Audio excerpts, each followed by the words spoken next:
Politicians எல்லாம் வந்து பாலிடிக்ஸ்குள்ள வந்து ரொம்ப இன்வால்வ்டா இருந்தா இருக்கிறதுனால 60,000 to 70,000. 6 தளபதி வந்தா எல்லாம் மாறணும். அடாடாடாடா. ஒரு 50 lakhs 3 crore வேணும்.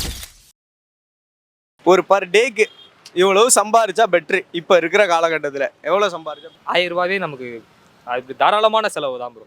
1000 ரூபாய்க்கே நம்ம தாராளமாக வாழ்ந்துடலாம்.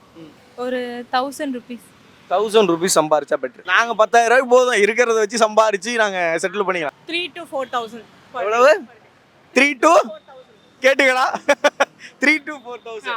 நீங்க எவ்வளவு சொல்லுவீங்க? பானிபுரி கடை எவ்வளவு சம்பாதிக்கிறனோ அதுக்கு ஈக்குவலா சம்பாரிச்சா போதும். 8,000 9,000 சம்பாதிக்கலாம். உங்களோட ஆமா decision இருக்கீங்க. ஆமா பெர் டே 500 ஆவது வேணும்னு நினைக்கிறேன். பர் டேக்கு 500 போதுமா? 500 தான். என்னதுங்க? 500 நம்ம டே டு டே லைஃப்லாம் அட்லீஸ்ட் 2000 பர் டே. இப்போ ஒரு மந்த்லி சேலரி இவ்வளோ ஏர்ன் பண்ணாதான் இங்கே பிழைக்க முடியும்னு ஒன்று இருக்குல்ல. நீங்கள் உங்களோட எக்ஸ்பெக்டேஷன் என்ன? இவ்வளோ இருந்தால் தான் இங்கே இந்த இருக்கிறதுல நம்மளால் கொஞ்சம் கடனாவது வாங்காமல் பிழைக்கலாம்டா அப்படின்னா?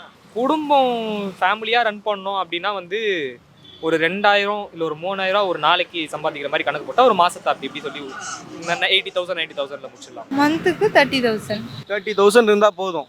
ஒரு 18 to 20,000 ஆவது வேணும்.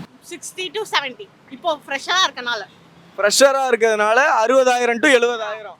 ஒரு 40-30 மினிமம். சரி, ஒரு நாளைக்கு உங்களுக்கு பர் டேக்கு இவ்வளவு செலவாகும் அப்படின்னா ஒரு ஆவரேஜாக எவ்வளோ சொல்லுவீங்க? ஒரு 250 250 மேக்ஸிமம் 2000 செலவு பண்ணுறீங்க. நீங்கள் போயிருக்காது ஆக்சுவலா கணக்கே இல்லாம. நீங்கள் தான் பானிபுரி கடை போடலான்னு சொல்லிட்டீங்களே, நான் வேற என்ன கேள்வி கேட்கறது? நம்ம வந்து ஒவ்வொரு காலகட்டத்திலையும் ஒன்று நம்ம மணி வந்து வேரியண்ட் ஆகும். முன்னாடி 10,000 ரூபா இருந்தால் போதும், 20,000 ரூபா இருந்தால் போதும் அப்படின்னு சொல்லிட்டு உங்கள் லைஃபை இவ்வளோ இருந்தால் போதும், எனக்கு செட்டில்டு, இதுக்கு மேலே நான் நிம்மதியாக இருப்பேன் அப்படின்னா எவ்வளோ ஃபைனலாக ஒரு அமௌண்ட் வந்து ஃபிக்ஸ் பண்ணுவீங்க? ஒரு 50 lakhs ஒரு 50 lakhs பிக் பாஸுக்கு தான் நீ போகணும். 1 கோடி அப்பு 1 கோடி அப்பு இல்லை, அது அவனுக்கு ஆப்பு வர போகிறோம் அவனுக்கு. ஒரு 3 crore ஆவது வேணும். 3 crores.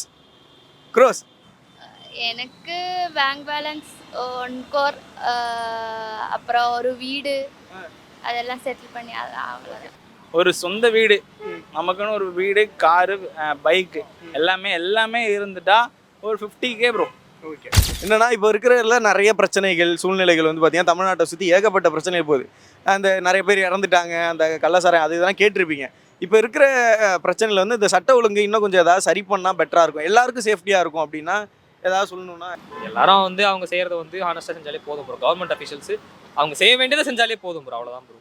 கள்ளச்சாராயம் காய்ச்சறதை நிறுத்தணும், அது கொஞ்சம் ஜாஸ்தி தான். அதை கொஞ்சம் ஒழுங்குபடுத்தி கொஞ்சம் பெட்டராக பண்ணால் நல்லா இருக்கும்.